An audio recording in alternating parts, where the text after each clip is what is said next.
Hello दोस्तों, स्वागत है आपका अपना चैनल उपेंद्र मैथ में। आज हमारा टॉपिक है वृत्तीय गति। वृत्तीय गति से जितने भी प्रश्न आपके रेलवे में पूछे गए हैं, हम सभी प्रश्नों को कवर करेंगे। यह आपके आने वाले रेलवे के सभी एग्जाम, चाहे आपका आरआरबी एलपी हो, एनटीपीसी हो, ग्रुप डी हो, आरपीएफ कांस्टेबल हो, जेई हो, सभी के लिए महत्वपूर्ण होने वाला है। इससे पहले यदि आप हमारे चैनल पर नए हैं तो चैनल को पहले सब्सक्राइब कर लें, बेल आइकन को प्रेस कर लें ताकि हम जो भी वीडियो डालें उसकी नोटिफिकेशन आप तक सबसे पहले पहुँच जाइए। दोस्तों, हम सभी क्वेश्चन को डिटेल में देखने वाले हैं और सभी प्रीवियस ईयर क्वेश्चन है। आपको पता है कि किसी भी एग्जाम क्रैक करने के लिए प्रीवियस ईयर क्वेश्चन बहुत ही महत्वपूर्ण होता है, इसलिए हम आपके लिए प्रीवियस ईयर क्वेश्चन लेकर आए हैं। अभी हमारा फिजिक्स चल रहा है, इसके बाद हम केमिस्ट्री, उसके बाद बायोलॉजी क्वेश्चन कराएंगे और सभी टॉपिक वाइज कराएंगे। इसके अलावा यदि आप किसी भी एग्जाम की तैयारी करते हो, चाहे आपका एसएससी हो, बैंक हो, रेलवे हो या कोई भी स्टेट लेवल एग्जाम हो, उसके लिए यदि आप जीके की तैयारी करना चाहते हो तो आप हमारे चैनल से जुड़ें। हमारे चैनल के प्लेलिस्ट में जाकर वहाँ से अपनी जीके की तैयारी कंप्लीट कर सकते हैं। वहाँ पे आपकी हिस्ट्री, पॉलिटी, ज्योग्राफी सभी का हमने क्वेश्चन करा रखा है और साथ ही साथ हम थ्योरी भी करा रहे हैं, तो अपना वहाँ से जाकर जीके की तैयारी कंप्लीट कर सकते हैं। चलिए स्टार्ट करते हैं आज का सेशन। देखते हैं आज का पहला प्रश्न। पेंडुलम लयबद्ध लोलक की तरह काम करता है, अतः डैश में इसका प्रयोग किया जाता है। ऑप्शन ए है दादाजी की घड़ी, ऑप्शन बी है कलाई में पहनने वाली घड़ी, ऑप्शन सी है धूप घड़ी और डी है रेत की घड़ी। तो पेंडुलम यानी कि जिसमें दोलक की तरह काम करता है, जो पेंडुलम का उपयोग किया जाता है वह दोलक की तरह कार्य किया जाता है, तो वह किस में उपयोग किया जाता है? वह आपकी दादाजी की घड़ी में उपयोग किया जाता है। इस प्रश्न का उत्तर ऑप्शन ए याद रखिएगा।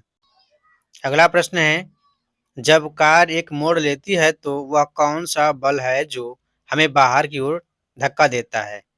ऑप्शन ए है अभिकेंद्री बल, बी है अपकेंद्री बल, सी है घर्षण बल और डी है तनाव बल। तो याद रखिएगा, जब कार एक मोड़ लेती है तो उस समय हमें जो बाहर की तरफ धक्का लगता है वह अपकेंद्रीय बल है। ऑप्शन बी इसका सही उत्तर हो जाएगा। जैसे कि मान लीजिए सड़क है, कैसे घुमावदार है, ठीक है। जब कोई कार, ठीक है, जब कोई कार क्या करती है, जब जाती है तो मोड़ पाती है तो एक बाहर की तरफ बल लगता है, एक अंदर की तरफ बल लगता है, ठीक है। तो जो अंदर की तरफ बल लगता है उसे हम अभिकेंद्रीय बल कहते हैं। क्या कहते हैं? अभिकेंद्रीय बल। और जो बाहर की तरफ बल लगता है, यह महसूस होता है, तो यह कौन सा बल होता है? यह अपकेंद्रीय बल, याद रखिएगा, अपकेंद्रीय बल। ठीक है, अब हम चलते हैं अगले क्वेश्चन की। अगला क्वेश्चन है, डेयरी में प्रयोग किए जाने वाले दूध में दूध से क्रीम को अलग करने की प्रक्रिया कहलाती है।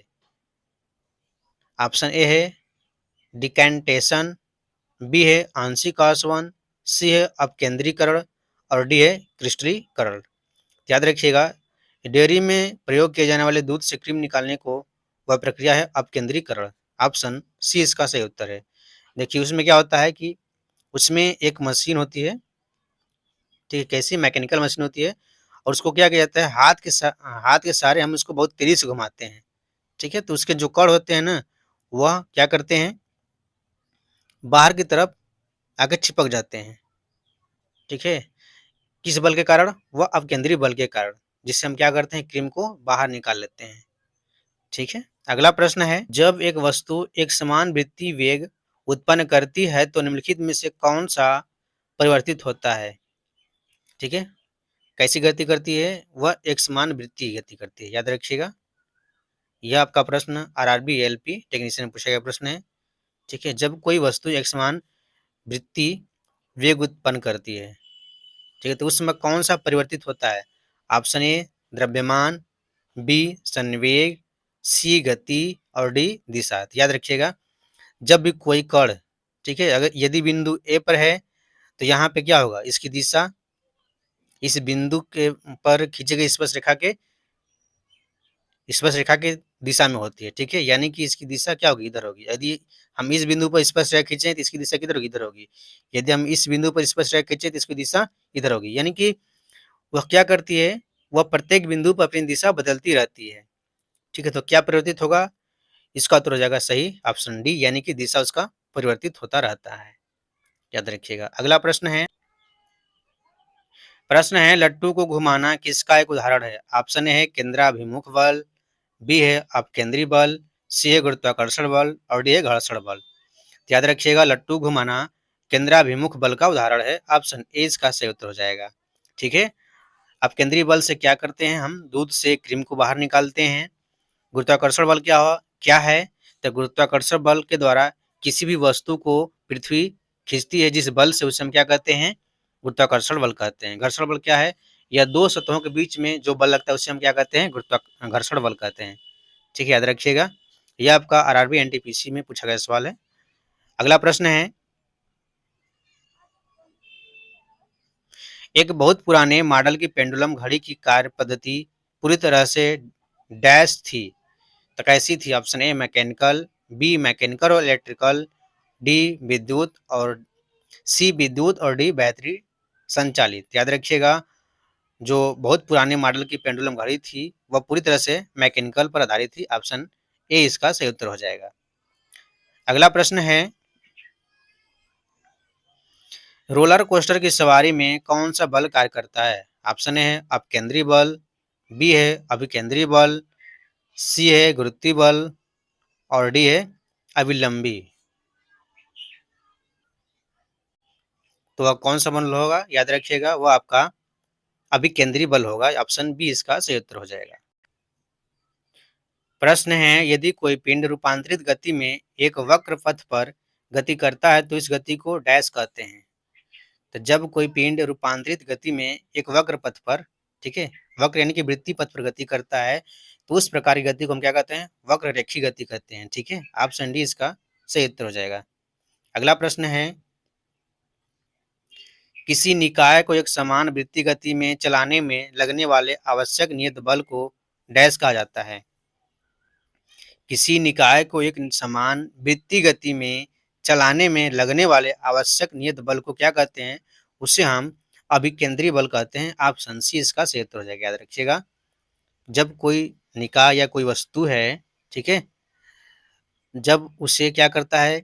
एक समान वृत्तीय गति में चलाने को, ठीक है, एक समान मान लीजिए वृत्तीय पथ में चलाना है तो उसके लिए आवश्यक नियत बल जो है वह कौन सा बल है? अभिकेंद्री बल।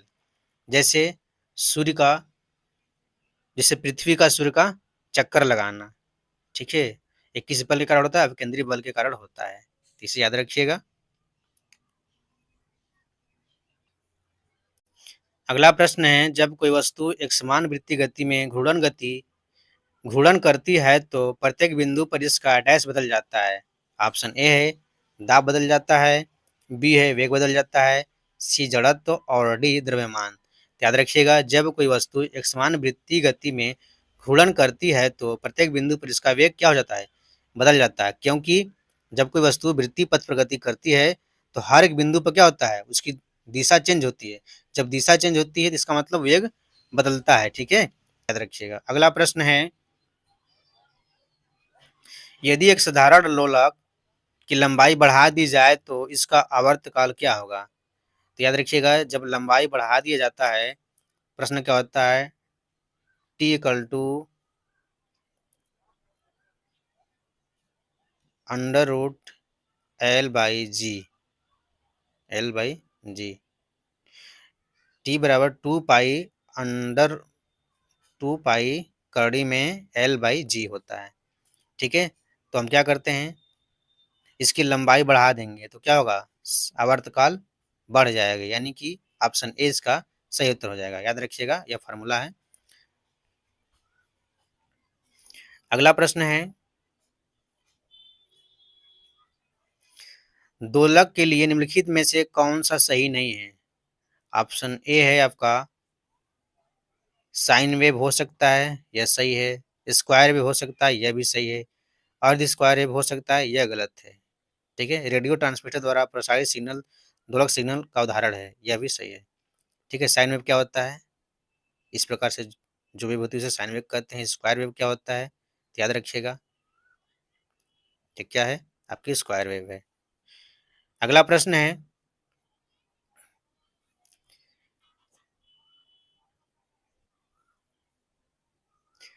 एक वृत्ताकार पथ में स्थिर गति वाले पिंड की गति को क्या कहा जाता है?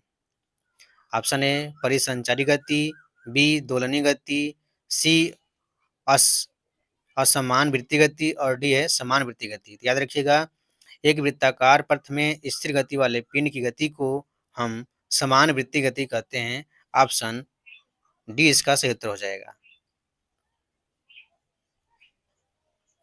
अगला प्रश्न है, जब कोई वस्तु वृत्तीय पथ प्रगति करती है तो घूर्णन करती हुई वस्तु पर केंद्र की ओर लगने वाला बल कहलाती है। तो कौन सा बल कहलाती है? जो केंद्र की ओर बल लगता है उसे हम अभिकेंद्री बल कहते हैं। ठीक है, याद रखिएगा, जब कोई वस्तु वृत्तीय पथ प्रगति करती है तो घूर्णन करती हुई वस्तु पर केंद्र की तरफ एक बल लगता है। ठीक है, केंद्र की तरफ क्या लगता है? एक बल लगता है, और एक केंद्र से बाहर की तरफ एक बल लगता है। ठीक है, तो जो केंद्र की तरफ बल लगता है उसे हम अभिकेंद्री बल कहते हैं, और जो बाहर की तरफ बल लगता है उसे अपकेंद्री बल कहते हैं। इसका मान क्या होता है? जो केंद्र की तरफ बल लगता है उसे हम यह बराबर mv² से निकालते हैं। ठीक है, अगला प्रश्न है किसी दोलक द्वारा एक आयाम पूरा करने में लिया गया समय क्या कहलाता है? तो याद रखिएगा, किसी दोलक द्वारा एक आयाम पूरा करने में लिया गया समय आपका आवर्तकाल कहलाता है। ऑप्शन बी इसका सही उत्तर हो जाएगा। ठीक है, और कोई वस्तु एक सेकेंड में जितना दोलन करता है, ठीक है, जितना दोलन करता है उसे हम क्या कहते हैं, या जितना कंपन करता है उसे हम क्या कहते हैं? आवृत्ति कहते हैं। ठीक है, आयाम क्या होता है?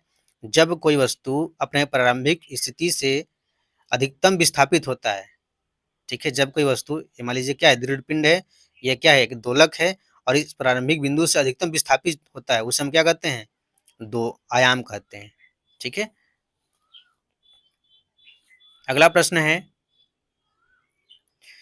किसी सैटेलाइट और पृथ्वी के बीच आकर्षण का गुरुत्वाकर्षण बल डैश को तेजी प्रदान करता है। तो किसको प्रदान करता है? वह अभिकेंद्री बल को तेजी प्रदान करता है। याद रखिएगा, ऑप्शन ए इसका सही उत्तर है।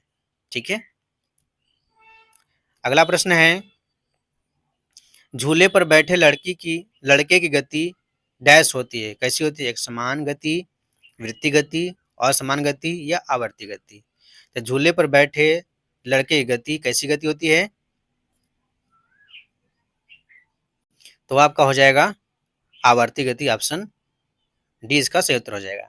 ठीक है, यानी कि जैसे मान लीजिए क्या है, आपका दृढ़ पिंड है, और यहाँ से क्या है, एक झूला लटका है, एक बार झूला इधर गया, एक बार इधर आया। ठीक है, एक बार इधर गया, एक बार इधर आया, तो इस गति को हम क्या कहेंगे? इस गति को आवर्ती गति कहेंगे।